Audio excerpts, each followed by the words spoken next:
the top 10 running backs in the 2025 NFL draft class. My list is finally complete. I'm so excited to share it with y'all today, man. What's going on? What's popping, people? Hope you guys are all doing well. It's your boy Mark here with Marcky Sports. If you love the NFL draft, if you love Denver sports, please hit that subscribe button below, like the video, and let me know what you guys think about my top 10 running back class. I'm so excited about this. I've been putting a lot of time and effort and work into this, probably like 3 or 4 weeks. I've been kind of thinking and shuffling this around. Now, granted, I do this very part-time. I do have a full-time job and I don't dedicate too much. This is more of a hobby for me, but I love it and I appreciate it. And it's been tough. And I wanted to get through the running backs first so I can start getting on to the other skill position players I'm going to be focusing on that not only my Denver Broncos need, but a lot of teams in the NFL can benefit. And this is one hell of a class. It was unbelievably difficult. There's probably going to be people kicking and screaming and crying in the comments and all that good stuff. And I totally get it. I'm fine with it. It is all understandable. Don't you get that twisted, but it's ready. And we're going to get this popping. So let me get everything in order, make sure we're all good. And we're going to start with my number 10 running back in the 2025 NFL draft, and that is Kansas running back Devin Neal. At 5'11", 213 pounds, what I really liked about Devin Neal, right, and I really wanted him to make the top 10, because when I look at my rankings, right, I always struggled with a couple things. I struggled with, okay, who do I want my team to get based off of my needs, right? And then I have a separate, now more generalized list of like, okay, who do I think is just going to be very successful in the NFL? They're kind of team proof and they're just going to be solid. And that's why Devin Neal had to make this list here, because Devin Neal is definitely, he's not great at any trait in particular, but he's very good at everything. He shows that he can be a very solid pass protector. He obviously shows that he can, play very well running between the tackles, running in the zone, running in gap schemes. He's not the best athlete, but he's good enough. And he's somebody that what I really liked about him is if it was 3rd and 1, he's getting the first down. He's a tough runner, hard-nosed, super experienced, man. And you can see, like, he had, over 4,300 career yards and 53 total touchdowns. Oh, there's a little typo there. In his career at Georgia, he's played in over 50 games, and he had 20-plus catches in each of the last 3 seasons. Like I said, I just feel like he's probably going to be an early day 3 pick, if I had to guess. Team leader, team captain, but someone that you just know. He's going to get in there. If you need him to play special teams, he'll do it. If you need him to be just a solid running back, he can do so. If you need him to be the full-time workhorse back for a few games or even for a season, he can do it. If you want him to be a 3rd down guy, he's able to do that as well. So super well versatile. Like I said, I don't ever see him being a 1,500 yard a year rusher type of guy, but somebody that is very good, especially if he's not going to be a featured back, but you just need somebody to come in, spell the starter. He's really good. I like him a lot. He's shifty. He's a savvy runner. Just really dig what he's about. Like I said, not the greatest athlete, but definitely good enough. Some of my pros, like I said, is that he's another positive for him is his ball security is amazing. I mean, he's a really good. He doesn't fumble the ball, and all of those carries that he's had very minimal amounts of fumbles. Super patient runner. And one of the concerns I have with him is there a lot of wear and tear on his body, right? And where he goes in the draft is going to dictate. Like, I think if he's a day 2 guy and somebody's drafting a premium pick, then they might be a little bit upset with just the overall running back that you have. But if you get somebody, if you get him in like the 4th round, 5th round, he's going to be great value. Like I said, he's just going to be a solid overall running back, in my opinion. But I like what he can do. And I think his experience is going to bode very, very well for him in the NFL. Obviously, super well respected in his time there at Kansas. So my number 10 running back is Devin Neal. I had to make him on the list because he's just really solid, man. Now, here's probably the highest riser. This is somebody that I didn't even really have on my radar until very recently. And David, with David Talks Broncos, he had a really great film breakdown of him. And I was putting together some different film clips and stuff like that. Maybe I'll do a separate dedicated video for him. But this is on Jaden Blue, my number 9 running back. This dude from Texas, man. Let me tell you something, right? His numbers are not going to blow you out of the water. I mean, 728 rushing yards and 365 receiving. So, he had about, just over 1,000 yards in total yards, but he was a part-time player.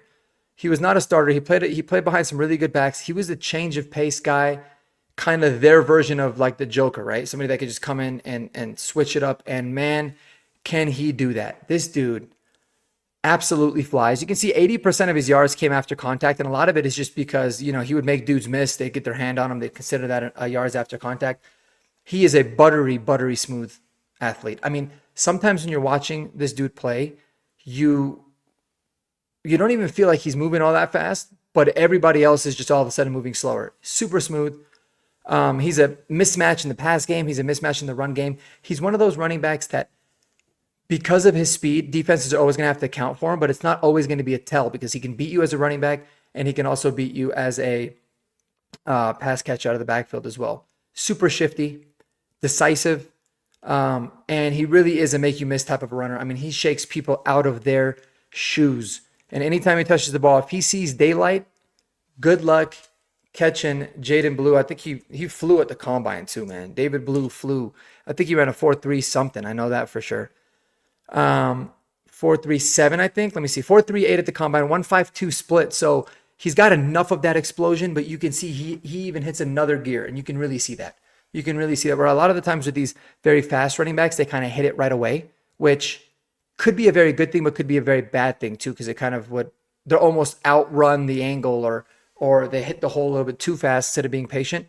He's got the ability to really get to top speed quickly, and then there's like an additional gear, man. When he sees daylight, he's fun to watch. Really liked him.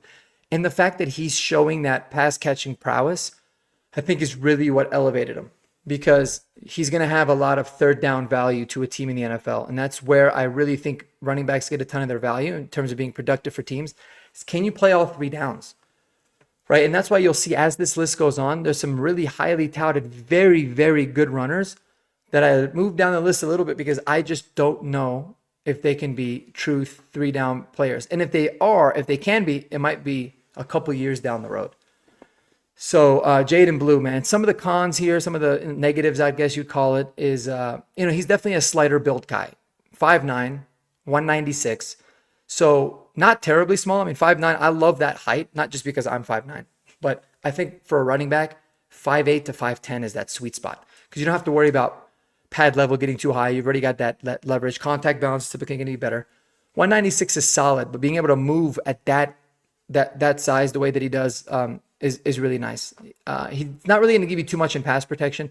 Doesn't mean that he can't become that. He's not going to be that in the NFL. I mean, he might be a third down back, but it's going to be on an obvious pass down. They can always, teams can always account for that in terms of different personnel looks. But he can fake like he's going to block and just flip right out of the backfield, and it is a wrap. He's somebody that's very good at that, and definitely has got some ball security concerns. I don't have the exact numbers, but he's got I think he had like 3 fumbles last year, but he did not get a lot of touches. So a little bit higher there, but that's obviously something that you can fix.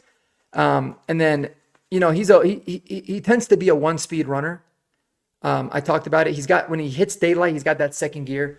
But when you're talking about 1-speed runner, like sometimes it's almost like instead of being patient and kind of letting the run develop, specifically in those zone schemes where you're cutting it back, he just kind of hits it and he outruns it. Whereas, maybe in those situations where he could have, slowed down a little bit, made a cut or made a move and then gone, or waited for his offensive lineman with the blocking, then, he misses some of those. But get him with a good running back coach, get him a little bit more experience running. This dude could be dynamic. I think a great fit for him is like being in a Kyle Shanahan scheme, Sean Payton type of scheme, obviously in Denver. What a lot of the things that they like to do in Minnesota, right, with Kevin O'Connell. He's got a lot of that. He's got a lot of that juice, but he's a good fit everywhere. And I think he'd be a pretty good special teams player as well. So that's always a big problem there. Or a big positive. Sorry, not a problem. All right, moving on to my number 8 running back. And y'all know how much I love this guy, man. And I did push him down a little bit for a couple reasons, but I cannot leave Laquint Allen from Syracuse off of my top 10 list. I just can't. And the reason is because I feel like, especially in this modern day of age of football and running back by committee and what a lot of these teams are asking running backs to do, this dude does those things way too good. Things that are difficult or take a lot longer for NFL running backs to learn and develop, right? He does that naturally. You don't have to teach him that. You got to teach him to be a little bit of a better runner, run with better pad level, be able to have, a little bit better vision. Those are things that experience and, coaching can help. But his ability to show the willingness and be a pretty decent pass protector, an unbelievable receiver out of the backfield, somebody that can just separate and win at all levels. I mean, he could be a running back and a slot receiver, for any offense. Super soft hands, and then his catch the ball and then become a runner transition is really awesome. I just feel like, man, does he have that sort of ability that teams are going to love? Is he a featured running back in the NFL? No. Can he be one day? Maybe. He needs to put some size on and get a little bit better as a runner. I think he could be a solid running back. But in terms of as a complementary back for a team, a third down back, I think he's a day one third down back immediately. And you pair him up with a team that's got a very good, just workhorse type of running back, first, second down runner that can churn out yards. And then you want to flip this guy on and third downs. Yeah, it's going to be a hell of a backfield for you. He could play special teams. He's only 20 years old. You got to love that. But like I said, man, 104 catches over the past 2 years, 1,000 plus rushing yards every year, 16 touchdowns and 4 yards per carry last season. And he's got a slight built frame. He's skinnier in the legs too, which usually you don't like to see for running backs. You like to see them kind of carry a lot of their weight lower. But he can add some room on that frame, man. He can. He could put some size on in an NFL program. And like I said, he's still really young. Some of the cons, needs refinement as a pure rusher. Like I said, he's an average athlete overall. Kind of upset that he didn't do a lot of the testing at the combine or at his pro day. He was really focusing on catching the football out of the backfield, which I think he's kind of realizing that's where he's going to make his money and his bread and butter in the NFL in that kind of a role. So, but I love this dude, and I feel like it just makes so much sense. Like, there is not a team in the NFL that couldn't utilize a running back with the types of skill set that Laquint Allen's got, because you can switch up and do so many things with him to make him useful. So I love Laquint. Laquint Allen is my number 8. All right, moving on to number 7. This is somebody that I've also come across very late, and that is DJ Giddens from Kansas State, right? 6 foot 212. Now, a little bit surprised by that size. But if he's playing at 212, that's really solid. Not overly big, but it's good enough. But 1,343 yards last year, 7 touchdowns. He has had 1,200 plus yards each of the last 2 seasons. 4.17 yards after contact, 6.5 yards per carry. And he had 69 missed tackles forced last year. 69. It's pretty high. So he is shifty, and man, is he ever shifty. I mean, the viral video is like him shaking Shiloh Sanders out of his boots, but it's crazy. Like, he's almost like the best way to do it is like he's kind of like a Swiss Army knife. Like, he's got this ability to get skinny through holes, really slashing running style, finishes with some decent, like burst and want to. He lacks a little bit of power there, but he's certainly a make you miss type of a guy. And what I liked about him is that from what I've seen, his vision looks to be really, really good, man. Like borderline elite in terms of his overall vision. Super patient. Like, I'm really learning about the nuances of running back. Like, when you really start to look at the differences, like, why does that guy look better than this guy does? And a lot of it is like your ability to like not just be patient and hit the hole, but changing gears, the angles that you take. He's really well refined in that. There's times where it looks like he's almost like when you're looking at him directly, the best way to put it is it almost like they blew the whistle dead, and he kind of like starts to almost like slow down his pace, and then he hits it, and he'd be able to find that gear really well. So I liked his game, man. I just thought he was so damn good, like so good. Against the good teams and the bad. 'Cause yeah, he played against some bad competition, but he played some really solid teams too, and he was just always good, available. So really good. My biggest cons with him is he's got a little bit of a high pad level runner. That's typical when you got guys that are 6 feet. Those are usually things that get solved in the NFL. Or if you're just good at running like that, it's usually not that big of a problem. Definitely not much of a pass protector, right? What I like about him is that he shows a lot of effort and like want to, which is a big piece of pass protection, but he's not necessarily very, very good at it. He allowed 3 sacks last season. He doesn't always finish runs with a lot of power. He kind of tries to overcut and overjuke sometimes, but not a big deal. And he did have 5 drops and very limited targets. I think he had like 27 targets or something last year in the pass game. So it's not going to give you much of a pass game guy. Now, why do I have him higher than, guys like Jaden Blue and Laquint Allen, who are very good, we know are going to have a good role? It's just because he's a very special, pure runner. Like I said, I mean, he's shown pretty solid contact balance. His lateral agility is really what I was the most impressed with, and got very good vision. So I like what he can do as a pure runner. Everything else, we'll kind of see, but teams that are going to draft him aren't going to need a third down back. They're going to want to get somebody in the middle rounds at really good value that can be their workhorse, or somebody that, that carries the ball 15, 20 times a game. He can do that. So that is the reason. DJ Giddens, you is number 7 on the Marcky Sports running back big board. All right. This is where we're going to start to get a little bit controversial, but this is my board, and I'd love to know what you guys know below in the comments, man. So be sure to let me know below. Get a little water in me before. I'm going to keep you guys waiting for number 6 here. My number 6 running back is Caleb Johnson, the running back out of Iowa, 6 foot 225. Now, I've been a little bit critical of Caleb Johnson, and it's obviously nothing personal. It's just, for me, I've always looked at Caleb Johnson through the eyes of, what do the Broncos need? What do my team need? So as a pure runner, and as what he can bring to an NFL franchise, I think he's awesome. He's a really good runner. It was also very difficult. You really have to dive deeper into Caleb Johnson, because there was a lot of games where Iowa's offensive line was just dominant. And he kind of burst onto the scene. He had a quiet couple seasons in Iowa before he blew up in his 3rd year this last year. But you cannot deny the production. I mean, 1,500 yards last season, 21 touchdowns, over 1,000 of those yards are after contact. Now, after contact is a little bit of, it's an important metric. Like, I like to look at it, but it's not always relevant, because, like I said, you could be running through the hole. Somebody could literally try to arm tackle you, and then you break it off for 80 yards, and you'll be, it'll be an 80 yards after contact. I like the missed tackles forced, and he's very good at that as well, which I was surprised by. But here's the thing about Caleb Johnson. Super good pure runner, like runs with aggression. His contact balance is fantastic. His vision, some people always talk about he's got really, really good vision. I wouldn't say it was really good, but I thought it was adequate. But anytime you got a running back, man, that's, 6'1", 225, 6 foot 225, like he was actually 6'1" at the combine. So, I shorted him an inch here. And runs with the kind of power and contact balance that he has. It's always going to be a good thing. His agility, like his ability to cut back, is actually pretty impressive.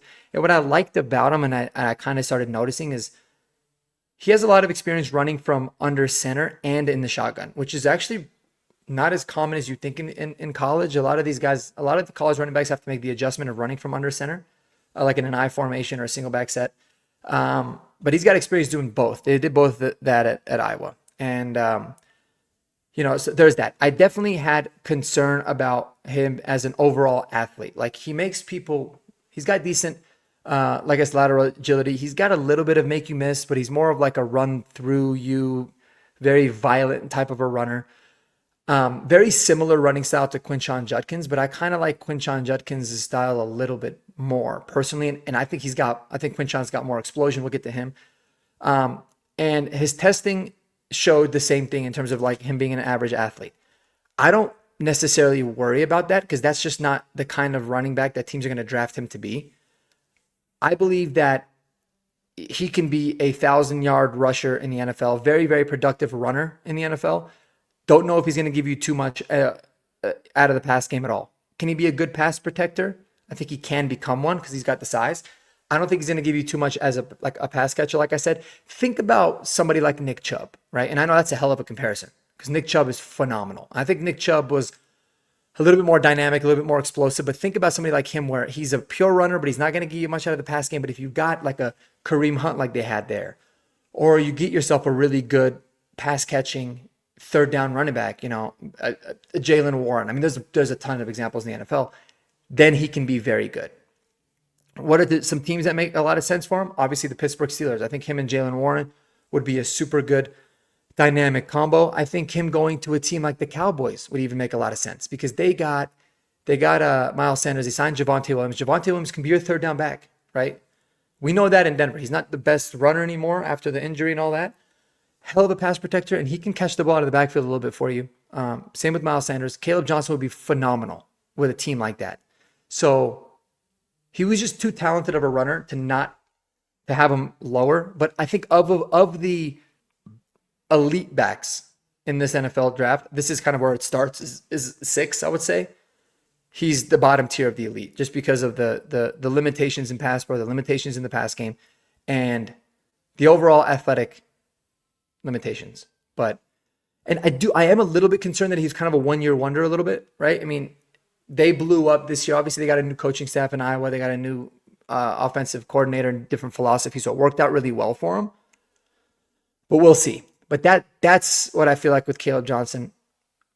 I think he can help a ton of teams in the NFL, and he's overall solid. This is where some people are going to think I'm out of my mind, but I don't really care. My number 5 running back in the 2025 NFL draft is Kyle Monangai, running back out of Rutgers. Dude, it's one of those things where I look at everybody's list. I watch a ton of videos on YouTube as well of what other people that are a lot smarter than me are saying, and I talk with Andy in the Discord chat, and I just go around. And people are always saying good things about Kyle Monangai, but they're never putting him in their top 10. And I just kept coming back to this kid. He is my, on the running back side for like day 2 or day 3 guys, he's my plant my flag type of, I decided that right now. He's the guy, he's the running back I'm planting the flag with. I am so positive that he is going to be a productive NFL running back for several reasons. First of all, the guy's unbelievably violent. I said it here, chiseled runner who looks to kill people. That's exactly what he does. He looks like you offended his family. He's such an angry runner. I love his running style. And people look at, well, he's 5'8", 212. That's an absolute monster. To give you guys an idea, when you break down weight per, there was when I took classes in college, sports medicine majors, it was a class that you can do like a bunch of different like BMI testing and all that. One of them is like you can find somebody's weight on the athletic size per inch of height, right? So you get a good idea. So to give you an idea, if Kyle Monangai was 5'11", he would be about 227 pounds. He's an absolute bowling ball. Dude is chiseled throughout, like big in his lower body, big up top. Really great guy, dude. I mean, I watched a lot of interviews from him. He just seems like somebody that loves football. My God, do I love his running style. Super consistent. You're talking about over 1,200 yards each of the past 2 seasons. 3.3 yards after contact. I get it. There was a lot, man. He did not have a very good offensive line at Rutgers. There was a lot of times he's getting hit behind the line of scrimmage. It makes a lot of things happen. He's a 2-time team captain. Why do I put him over somebody like Caleb Johnson? Well, because I look at Kyle Monangai as a more violent runner than Caleb Johnson. I really do. They're both average to below average athletes. Their testing was not really that much different. In fact, Kyle Monangai's split was quite a bit better, even though he ran a 4.6, I think, officially at the combine. Caleb Johnson ran a 4.57, but Caleb Johnson had a 1.62 split, and Kyle Monangai had a 1.54, which is up there with the faster backs. So you can see he's very explosive. Low to the ground, his contact balance is ridiculous, man. It is ridiculous. He loves to run through people. He's shown that he can give you maybe a little bit more out of the pass game than Caleb Johnson could. But one thing that he is significantly better at than Caleb Johnson, as it stands right now, is his pass protection. I think TreVeyon Henderson is the best pass protector in this draft. Kyle Monangai is probably the most violent. He doesn't look to just protect his quarterback. He looks to kill the person that's coming after his quarterback. He is so fun to watch, dude. And then you hear him in the interviews, and he's such a calm guy. He's so chill. It's kind of crazy. But the dude is so much fun to watch, man. Violent, stiff arm. You can't not gang tackle him. He keeps the legs churning. He reminded me so much of Frank Gore in terms of his running style, and they're actually very similar in terms of their build. Super powerful. Like I said, he's not this crazy athlete, but he's certainly good enough. He's certainly got enough bounce and jump cut to his game, and he's got enough explosion. If he breaks it, he might get caught It is what that is what it is. That's how Frank Gore was. But man, he's a very good player, runner. One thing I wanted to add with him that I also wanted to add with Caleb Johnson, both of these guys, they get better as the game goes on, which I can always appreciate. So I love that. Those are true workhorse style running backs. But I think Kyle Monangai is a better prospect in the NFL than Caleb Johnson because as a pure runner, I think he can be just as productive. And I think he can play special teams. He will play special teams. He'd be a very good special teams player. And he's way better in pass protection than Caleb Johnson is. And this dude had 450 carries in college, 0 fumbles. Not 0 fumbles lost. He never even fumbled the football. You got to love that. NFL teams are going to fall in love with him. I would not be shocked if he gets drafted ahead of a lot of these running backs because he's got everything that you need, that you're looking for in an NFL running back. I just think he could be really productive. My only concerns, aside from like the fact that he's a very average to below average athlete, is that, and I didn't write it on here, is that how is he going to hold up in the NFL with that kind of running style? But like I said, I get that he's 5'8", but man, he got a big frame. He's a big, powerful dude. I love that build, man. I like the shorter running backs that could just get you. So love me some Kyle Monangai. I don't know what the hell they're feeding in the water to those boys at Rutgers, but man, are they angry. And they're fun. They're really, really fun to watch. So if you haven't already, go check them out. I'm sure you're going to fall in love with them. And yes, I have them ranked higher than Caleb Johnson. So let me know below what you guys think. Am I crazy? If you think so, that's totally fine. Just tell me why. Don't just say you're crazy and then not say why. Hey, you just sound stupid, All right, let me go ahead and put some UFL football on. Watch some UFL here. All right. Number 4 is the boy, Quinshon Judkins. Love this dude. Absolutely love this guy. He's just good. Like something about him. You could just put on his film and you don't know what it is, but something about him is just incredibly violent. I love his running style. He's an angry runner. He runs like somebody that's 6 foot and 220 pounds, which I can appreciate, but he's crazy explosive. Like I said, his long speed is what it is. It's good enough. But my God, it just looks like he can hit it and go. I love it. I love his running back style. 45 touchdowns over 3 years. That's obviously when he started his career at Ole Miss. Super productive running back. Came to Ohio State. Shared the backfield with TreVeyon Henderson. So naturally production went down. But with the opportunities that he got, he was great. He had 5.1 yards per carry over the course of his 3-year career. Just over 3 yards after contact this past season, and 22% forced missed tackle per attempt rate. So 22% of the time, he's forcing dudes to, forcing missed tackles. And he does that 2 ways. One of them is he stiff arms the hell out of anybody that comes near him. His stiff arm makes people miss tackles a lot. His other one is you give him a little bit of space. Yes, he will shake you out of your boots for somebody that's 6 foot, 220 pounds. I think he's got an ideal NFL build. He's got a really solid, just blend of everything, man. This is where you start to really get into the elite runners, the pure athlete runners. Quinshon Judkins is that initial tier there. Very, very good contact balance, lateral agility. And we cannot forget, guys, his production dipped in Ohio State, which is not a bad thing because they were still really good. When at Ole Miss, man, he was tearing it up. Go look at what he did as a freshman. He was incredible. Very angry runner. He also doesn't fumble. I think he had 1 career fumble, or maybe 3, but 2 of them were his freshman year. And then, over the course of 3 years, 3 fumbles is nothing. His ball security is phenomenal. His long speed is average, but it's definitely good enough. I'm not worried about it. Pass protection concerns, sure. Can he do it? I'm sure he's got the frame, maybe. They haven't really seen too much of it. They had TreVeyon Henderson do that because he's elite at it. But he's an inconsistent pass catcher, let me tell you that. But he's actually shows some pretty damn good ability when it comes to being a pass catcher as well. But he's definitely inconsistent. And I felt like sometimes his vision wasn't all that good. Like I said, that's always hard for me to tell because I don't really know what his read is. I could be like, well, look at the backsides there, but maybe that's not, the run concept that they were running. So those are that. But otherwise, I'm a huge fan of Quinshon Judkins. I love him. I think he could be a 3-down running back in the NFL. I really do. And I think he's just a violent runner. He is. And, yeah. So Not much else to say. Quinshon Judkins is a stud. Ohio State had some ballers, which takes me to number 3. And this is another controversial one, guys. And I kind of did this just because I felt like it, to be honest. But here it is. Number 3 is Omarion Hampton. Now, here's the thing.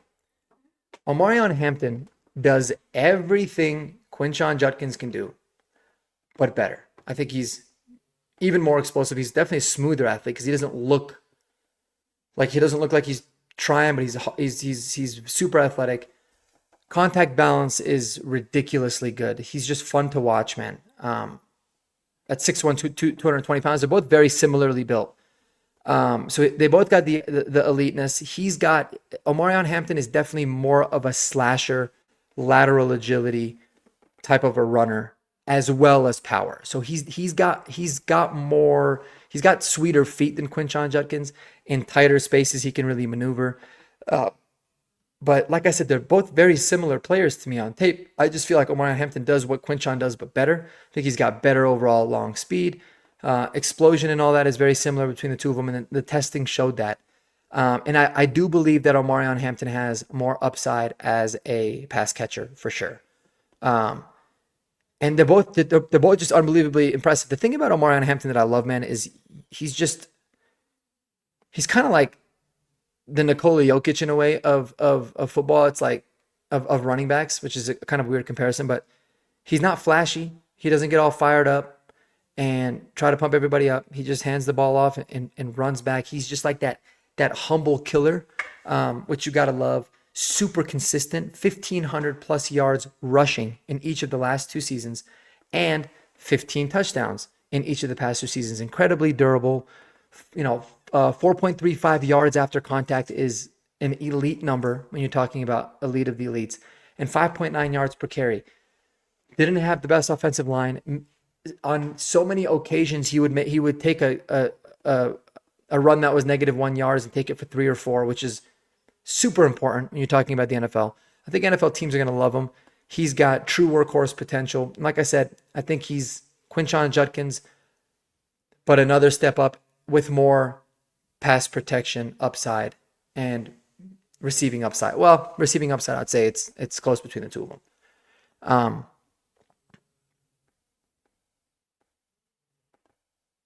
Yeah. I said here that his vision is good and is not great, and that's because there was a couple times. It's not so much when he first gets the ball and hits the line. It's more like there was times where he would get to the second level. Forgot which game it was, man. But there was a couple different times in multiple games, but specifically this one, I kept being like, it's almost like, why is he cutting it back and running into the guy when he could have just, hit the outside and gone? I don't know. It seemed a little bit weird, but it's more a second level vision. But his vision at the line of scrimmage is great. Super patient runner, which I love about it too. And like I said, he just wants to run through people. You got to love that. Can he be a pass game contributor? I think that he can. So I wouldn't necessarily put that as a con, but he's dope. He's really, really dope. Anytime you have a running back that's 6 foot plus, he's measured in a 6'1", he's going to be a little bit of a long strider, which, like I said, in the short areas could be a problem. I don't see it too much with Omarion. A little bit of an upright runner. In the NFL, it's different because guys hit harder, they tackle better. So when you're a little bit more upright, your contact balance is not going to be as good in the NFL, and you might get tackled a lot more often than you did in college.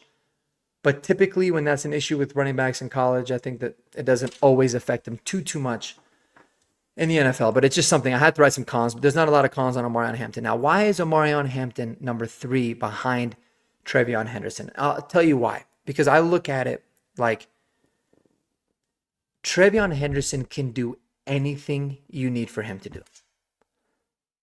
Anything. The guy is so fun. I keep coming back to him, and I'm just like, initially when I first started looking at the running backs, I thought to myself, all right, like everybody's saying Omarion Hampton's better, so he's got to be better. And TreVeyon's a little bit smaller, so I get it. And then I would watch it, and I'm like, I don't know, man. I think TreVeyon's better, but maybe my bias is getting in the way. Take some time off. Go back to it. Kept feeling the same way to the point where I was like, you know what? Maybe I just think TreVeyon Henderson's better than Omarion Hampton. Sometimes you got to come to terms with it. This dude is so fun to watch, man. He can do everything. He's an unbelievable runner between the tackles. He's an unbelievable pass catcher. He's the best pass protecting running back in this NFL draft, bar none. What does that tell you? When you can do all of those things, when you can run elite, when you have elite explosion, elite athleticism, you have the ability to catch the ball out of the backfield and be a very good receiver, and you're elite already as a pass protector, NFL teams are going to absolutely love you, right? I'm certain that Jeanty and Omarion Hampton are the top two backs on a majority of the NFL team boards. No doubt about it. And TreVeyon Henderson is probably third on most boards. And that's because of maybe some of the injury concerns that teams have. And if you're going to spend a first round pick on a running back, you want for them to be more of a workhorse, somebody that you can give more carries to. Here's the thing. I'm not overly concerned about the injuries that he had in 2022 and 2023. They weren't related. I get that he measured at 5'10", 207. I'm telling y'all, he looks bigger than that. Like, he looks bigger than 207, but he looks shorter than 5'10". And maybe just because he's a low pad runner. He's got phenomenal contact balance. Unbelievable explosion. I mean, he's buttery smooth. I wish I had clips to show y'all, man. But I'm sure you guys have seen it. He's just good at everything. He's very good at everything. Like, I look at Omarion Hampton and say, okay, what can he do better than TreVeyon Henderson? He's a more powerful back. But TreVeyon's got more wiggle. His lateral quickness is better. Contact balance, there's not much of a fall off. Omarion is better there, yeah, sure. But TreVeyon can protect the quarterback more. I value the hell out of that because I know how important it is. You want to stay on the field, you got to protect the quarterback. He can give you more out of the pass game.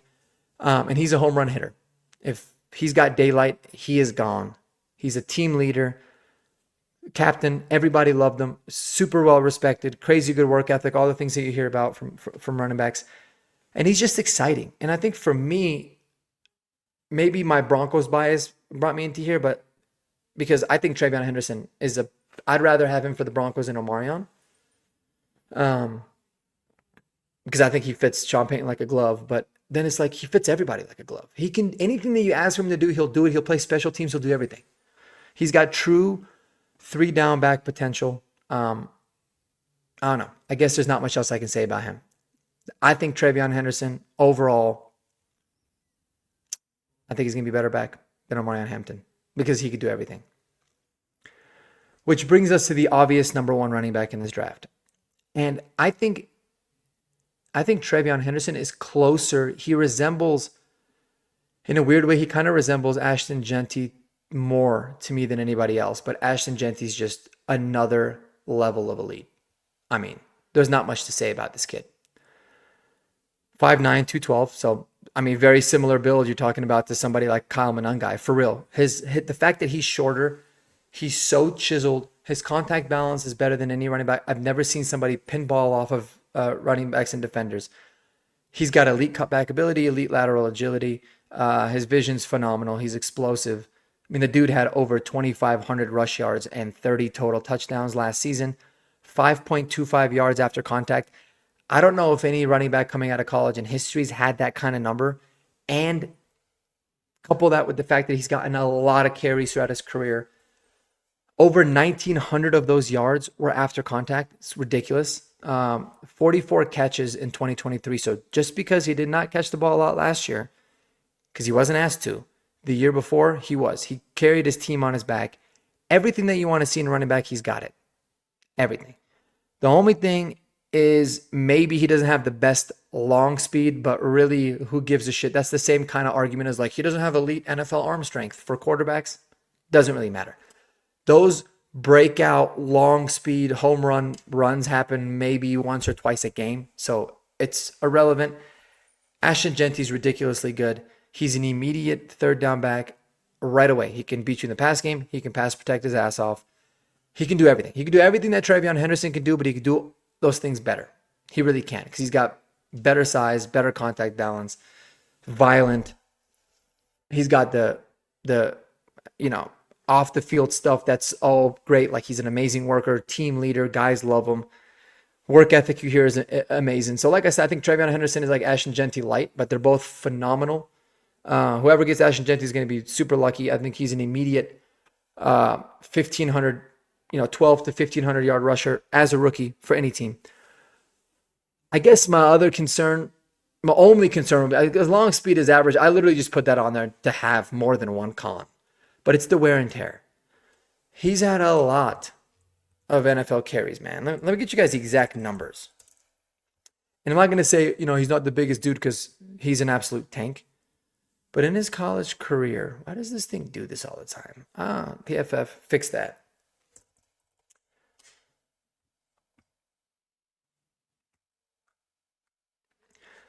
He's had... why does it do this? Come on, my bad, guys. 1 second. He's at 748 rushing attempts in his career.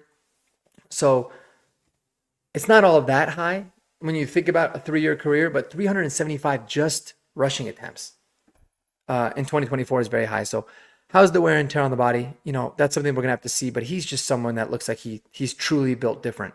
Truly, truly is. I don't really see a flaw in this guy's games. I'd be crazy to not put him number one. He's always fun to watch. But yeah, so that's my list. Y'all want a little bit of a recap? Let's recap it. We got number 10 was Devin Neal. Number 9, Jaden Blue. Number 8, Laquint Allen. Number 7, DJ Giddens. Number 6, Caleb Johnson. Number 5, Kyle Monangai. Number 4, Quinshon Judkins. Number 3, Omarion Hampton. Number 2, TreVeyon Henderson. And number 1, Ashton Jeanty. Guys, let me know what you guys think below in the comments. I appreciate y'all tuning in, man. Hope you guys have a wonderful weekend. Enjoy yourselves. Spend it with those that you love the most. And of course, until next time, go Broncos.